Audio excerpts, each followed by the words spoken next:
Welcome to the Business Spotlight series. My name is Kay Cote, and I'm your podcast host here on the show today. And on the show, we have Philip Scott Mandel, CEO of Mandel Marketing. And we're going to be talking about his business, his journey to business ownership, challenges, and best practices that he's learned along the way to give you an inside scoop to what it's really like to grow and operate a business. If this is your first time on our channel, be sure to like and subscribe to get notifications when we drop episodes like this. Welcome to the show, Philip. It's so great to meet you. Thank you for having me. It's great to be here. Yes, well, let's dive right in. Can you tell me a little bit about yourself and a little bit about Mandel Marketing? Sure. Yeah. My name is Philip Scott Mandel, and I've owned the company for a couple of years now. We started in 2019, right before COVID hit, which was a crazy time to start a business. Not that we knew, COVID was going to happen, but it was very interesting. So I live here in Austin, Texas, but I'm originally from New York. And I started the company with my brother, Jay, who lives back in New York still. And so we've got a lot of clients on the East Coast. We've got a lot of clients here in Texas. We've worked with companies all over the world, though. And part of that, I believe, is because when COVID hit, everyone started going to virtual and getting a lot more comfortable with Zoom meetings and doing business with people that they've never met personally, but only through video. And that actually helped us get clients as far as China and Europe and Canada. So we have a lot of clients that we meet in person down here in Austin and in New York, but we've worked with people everywhere. So we do digital marketing, we do advertising, branding, we do a lot of different stuff. We generally are a full service marketing agency. Oh, that's very cool. Well, I'm super excited to dive in. I have a background in marketing, so this is going to be a really juicy conversation. Well, thank you for sharing a bit about you and about the company. I'd like to know your why. Why marketing? Why did you go down that path? Yeah, that's a good question. So I actually have a degree in fine arts in creative writing. That's the reason that I'm here in Texas. I have an MFA in fiction writing. And before that, I have an MA in literature from NYU. My brother, my business partner, he has an MBA in marketing. So the path to marketing actually came from when I was in college. I was an English major and I wanted to be a poet. And I'm not the best poet in the world, apparently. So I did not get into any MFA and poetry programs. And so I had to get a job because I graduated college. And so my brother worked in advertising. And so I was like, all right, well, that's a job, it requires literature skills, it requires creativity. Let me do that for a little while. And I went into New York City, started working in media, and from there, I just kept this career in advertising. I did sales. I've done marketing for sales marketing, and then we started the business to use our own skills to work with clients in a variety of different capacity. So we do everything from writing, a lot of copywriting, a lot of content marketing, to branding and creativity. And I think that marketing particularly has a really good opportunity for people with strong writing skills and an interest in creativity. That's incredible. What a cool way to combine your skill sets. I think, especially nowadays when content is growing so much, to be able to create healthy, good content and use those skills is going to set you guys up for success moving into the future. So, Word um, health. That's a good point there because content content is a very important word. It's been one that's been used a lot, but I mhm. think good content is separates itself from just general content. And there's a lot of content out there. Obviously, just do any search on the internet and you'll see a bunch of stuff that is meaningless nonsense. It's not good content. So if you can create good content for your company and your brand, you're going to set yourself apart almost immediately. Oh, definitely. Well, that kind of brings me to my next question, which is, coming from that marketing standpoint and creative standpoint, what is one of the keys to success besides the content you're creating to have a successful marketing and content business? So I think there's two things that we do in terms of let's say content or that level of marketing. One is research, and two is creativity. Those are like the two keys to success, I think, in my mind. And they kind of feed off each other too. Like you can be a lot more creative when you've got good research backing up your ideas. And it's a little different than, say, uh, just going with a blank canvas outside and just starting to paint. You think, oh, well, that's so creative. Or writing a poem out of nowhere, that's so creative. It doesn't really work that way. It actually takes years and years of practice to become creative. And so, or to become adept at what you're doing with your creativity. So Mm. when we're doing marketing for a client or we're doing any kind of campaign, we start with research so that what we come up with on our creative brainstorms or in our writing actually is based on something that makes sense, on something real. So we start with heavy research into whatever field we're looking at, whether it's, we're looking at data on statistics of purchase intent or market statistics or where people are getting their media, or we're researching competitive landscapes. We then take that, and that's where we try to become very creative. And so when it comes to creative thinking, we look at art. It's really important to us. We look at passion, what we're passionate about. And I think the big thing about being creative is to be original and to not use cliche. So Mm. cliche is kind of the first thing you think of, usually, right? Like it's everywhere. It's very easy. It's very easy that pops into your mind, the first thing you respond to or the first thing you write back in an email, and it's there, right at the tip of your tongue. And that's fine. But when you're trying to be creative, you need to take that and throw it away because it's already been done. That's the reason you thought of it. That's why it's a cliche. And you need to go to the next thing and probably 10 things after that before you get something really original and that's not a cliche. So I think that's where if you're looking for a key to being creative is to keep going, keep digging till you get out of the realm of cliche into the realm of originality. That doesn't mean everything you come up with is going to be good, but it does mean that you're starting to get original thinking. And if you can get a number of those ideas, a couple of them are going to be good. Mm, definitely. Well, I love that. That is like a great nugget for any business owner because I think nowadays any business really needs to be good at their content at their marketing, which actually leads me into my next questions about marketing. As a marketing firm, how do you best like practice your marketing? Yeah, that's a good question. And I think that's kind of the question you can ask any company that does anything when they're always working on their own services or they're working on their own client work. When do you ever work on your own business? And that's a tough one too. Like we're a marketing agency, so we do tons and tons of marketing for our clients. But when do we work on our own business, whether it's financial or HR or marketing? How do we market ourselves? And so as a marketing agency, part of what we do is research as to what is going to be appropriate for our clients. And the same thing comes to us too. Every client that comes to us, every category of business, the marketing, the media plan, the advertising, it's going to be different. It's going to be based on where their target audience is or who they're looking to reach, how to reach them. So for some clients, we do paid search. Other clients, we do content marketing. Other clients, we focus on social media, right? Everything's different. Buy Mhm. TV spots. So for us, our own particular audience being other business owners and marketing directors, we have a very specific way of how to reach them. So yeah, we're not buying TV commercials on local cable. So a lot of what we do personally is we have social media, especially B2B social media such as LinkedIn. We do a lot of content marketing. We do our own SEO, which is a big part of what we do for our clients. So we have expertise in that.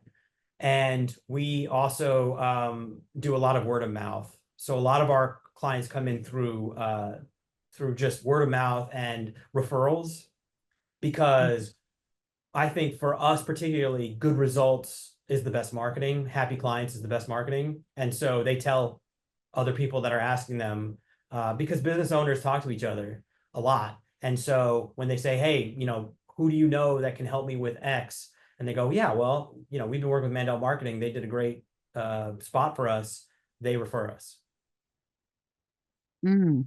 And that's really powerful. I think you touched on some really important things there, especially, speaking to other business owners on this call is like you looked at what worked for you and that B2B, LinkedIn, and then the referrals. It sounds like it's been a very successful path. So I think that's really great that you made that comment of making sure to like find the marketing tools that fit for you. Yeah, everything's different. I mean, we've got clients that are selling e-com, right? So, word of mouth is great, but paid search, they need to, they need to be there. That's where Yeah. their major, marketing channel is going to be. Yes, word of mouth is wonderful when it happens, but we know that business owners are talking to each other all the time. They're networking constantly, and so for Mm. us, that just happens to be a much stronger play. Paid search, for example, is not really our number one channel. Yeah, that makes sense. Well, I But kind of being want to, oh yeah, go ahead. I'm sorry, just I was saying being flexible, knowing that you can Mhm. try this or that, and having an agency help you determine what's going to work is really going to be the best because every owner, every business is different. Definitely. Well, I'd like to dive into your team and kind of the culture of your team. Currently, how many team members do you have, and are you looking to grow? And what kind of culture do you bring to your team? Yeah, so we're a small team. We've got people all over the country. As I mentioned, I'm here in Texas. We've got some team members here in Texas. We've got my brother who runs the creative and strategy side. He's in New York. We've got people on the East Coast. So we're a small team. We're about 5 people, and we're always looking to grow with other contractors or freelancers. That's one of our biggest issues is finding people who can do the job and do it well and have really good finding great talent. I think every business owner has that issue. So yeah, we're always looking to grow, bring on people that are great writers, great creative thinkers, who are passionate about their work.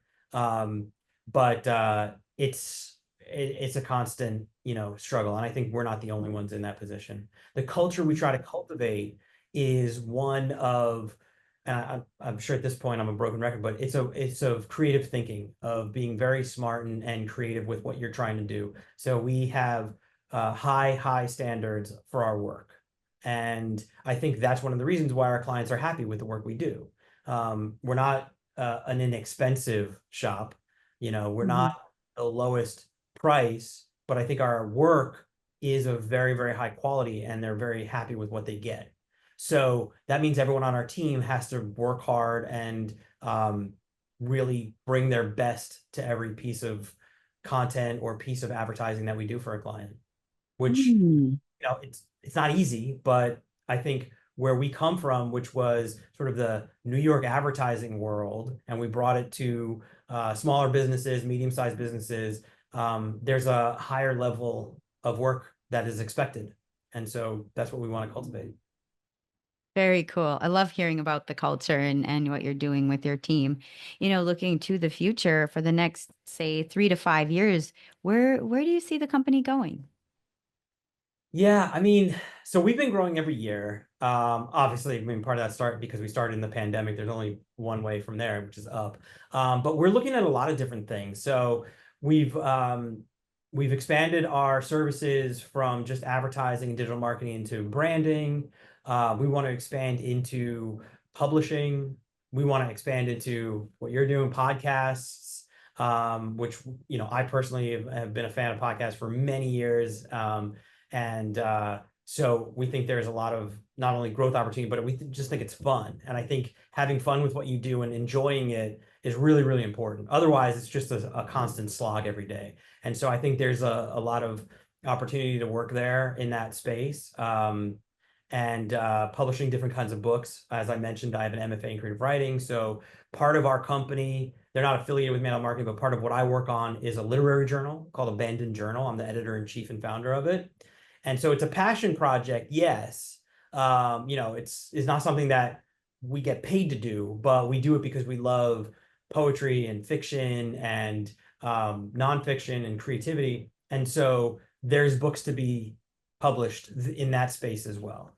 So a lot. We want to do a lot. Definitely. Well, I think that's so fun. I think having a passion project it's so important to, especially to a business owner, to have something that's just kind of fun to think about, to get your mind off the business, focus on that, like just a different way of being creative. So I think that's really cool. I actually saw that you had that literary journal when I was doing a bit of research and wanted to dive into that. So I'm glad you said something. Yeah, and actually, our senior editor and project manager who works at Mandel Marketing is also one of the editors at the literary journal. She's a fantastic fiction writer, Maria. So she does both as well. Oh, very cool. Well, I would love to dive into a challenge that you face, since you started in 2019. What is a challenge that you faced within the company and how did you overcome it? Well, I think our biggest challenge is staffing, which is Mm, finding great people, and um, overcoming it is sort of a it's a constant overcoming, it's finding it's the old cliche, back to cliches of hire slowly, fire quickly. It's really more about finding people who fit in with what we're trying to do, who want to be a part of it. They're not just looking for a job. They really want to help grow our company. As I mentioned, we're a very small company, and so every single person that comes on board makes a huge impact. And so mhm. we want them to be thinking about how they have an ownership in what we're doing and they're going to grow with us. So staffing is something that I think is an ongoing challenge, and it's something that we're overcoming by taking more time with bringing on people and making sure that they are really on board with what we're trying to do. And I mean, we run an advertising agency. We're not changing the world here. We've got a lot happening. And so we want to make sure that they're on board with that they have the excitement and the energy to do that as well. Definitely. Well, this has been such a fun conversation. I've absolutely loved learning about your company, what you're doing. It fires me up as as in marketing as well. And so I'd like to dive into our fun questionnaire. It's called our rapid fire questions, where I ask you questions and you answer very top of mind. Okay. All Let's do it. right. Let's rock and roll through some rapid fire. Question number one is, what is the key to success for you? Yeah, so very similar to what I said before. I think it's creativity. I think the idea of creative thinking, being flexible, not being rigid or black and white thinking, because that helps Mhm. with not only our own business and say writing fiction or poetry, but it helps when we're coming up with ideas for our clients. Being really flexible, being open to new ideas. When the research, whatever research we're doing comes in, we might have had preconceived notions about what we think is right for the campaign or the product. We had some conversations. We go, all right, I know the answer to this. And then the research comes in and we have to be able to say, all right, we were totally wrong. Let's go somewhere else. We got to start thinking something different. And so being creative means being flexible and open to all new ideas and anything coming in. And I think that's a huge key to success. It's not easy. It has to be practiced, honestly. I mean, I've been a writer for decades now, and you always are continuing to improve. It isn't just like magic. You have to work Mhm. at it, but you can, and it can help. Very true. Number two is, what is a piece of advice you have for other business owners? So I'd like to continue on the path of being creative and original, but I've already said that like twice. So let me say, for other business owners, as a business owner and a CEO, it's hard. It's really, really hard. It's a lot easier to go into a company and just have them pay you and do your job and then go home, right? Like that's the easy way of doing it. But as a business owner, the rewards are much higher, but the work is Mhm. hard. And so I think my advice would be to be tenacious and to have grit and to really stick with it, even when it's hard. And businesses go up and down. There are good times, there are bad times, but to stick with it, to have the wherewithal to just say, if I keep working, I know what I'm doing. It will improve. The clients will come, the customers will come, the staff will come, but I need to just get through this difficult time and not just, you know, start getting your resume together, but stick with it. I think it's a hard thing to do, but that's my advice because it will happen. That one I'm sure rings true. That's a very good golden nugget of advice from this conversation. Number three is, what is a book or piece of content that you've taken in most recently? Well, I read all the time, and a lot of what I read is like fiction or nonfiction. So one thing I would say that if anyone asks about a book that I would recommend to anyone, is a book that I always have on my, I actually brought it out for this conversation. It's called Art and Fear. So I don't know if you could see that. I read that in college. Yeah, I graduated with an art degree in graphic design, actually. Hey, So, here you yes, I go. know that book very well. This is the classic stuff. It's you would think it's for, artists like painters or sculptors. And it is. It's about art making, but it's about the fear of art making, the rewards and perils of art making. And I think Mhm. there's an analog to business, at least in my business and in any business, I think, because businesses, whether you're a caterer or a mortgage loan officer, or you run an ad agency, there is fear, there's difficulties, there's perils, and there's rewards in what you do. And it's not just financial rewards. Obviously, financial rewards are very important. So I like Art and Fear because people think that it's just this sort of easy bohemian lifestyle. Oh, I'm just going to be a painter. I'm just going to like think of whatever I want and just do that. And that's not how it works. It's Mhm. hard work. It's a lot of failure. It's a lot of grit, and it's a lot of just doing the same thing over and over again until you get it right. So that's a scary place to be in. It's the same thing happens for business owners, even if you're not in a so-called creative field. So I would always recommend that to anybody who is thinking about, running their business or how they're running their business currently. Check it out. And of course, I would always want to plug my own book, an MFA for your MBA, which is about business writing. But that's a separate thing. Oh, that sounds like a great book too. Well, those sound, both of those books sound awesome. So the final question in our rapid fire is, if you could wave a magic wand and overnight change for the better one aspect of your business, what would it be? Yeah, that's an interesting one. So clearly, of course, I would want to say staffing. I would get, 150 great resumes of great people tomorrow. But since I've already talked about staffing, I would say improving our overall process, I think, is probably something that is it's a bit murky, and it's something that when you start a company you don't think of. At least I didn't, because I'm focused on taking care of my clients, taking care of my businesses, and writing great work, that I'm not thinking about the process end of it. Things like project management, things like, invoicing. And so what happens is, if you don't focus on those at the beginning, they kind of snowball into bigger problems. And then 5 years later, which is where I'm at, me and my project manager are like, okay, well, we got to fix this. Now we have 5 years of issues to fix with Mm, process. And it's not something that we want our clients to ever see, or for it to ever affect client work. And so we have to fix it on the back end. And that takes time. And that's unpaid time. That's time out of my day that I'm not billing hourly. That's time out of my people's day that are not billing hourly, because we're working on internal stuff. So if I could just wave a magic wand and have all the processes fixed, that would be just great. But unfortunately, in a creative shop, the process stuff sometimes gets left to the wayside. And now we're kind of figuring that out.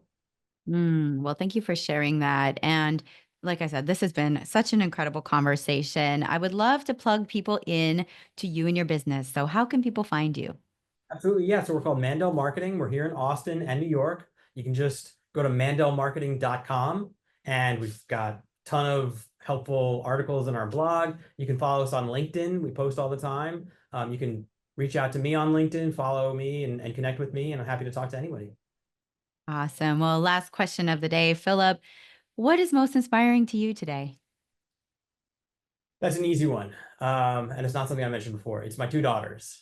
We have a 2.5-year-old, and we have I can't believe it, a 6-week-old baby. And so just watching them grow up, and that's what brings me to work every day, happy and excited to do stuff, because I know that, they're there and I'm working for them. Oh, that is so sweet. Well, thank you for sharing about that. And they've got a great dad to look up to. So this has been such an inspiring conversation. Thank you for your time today. So much for having me. I appreciate it.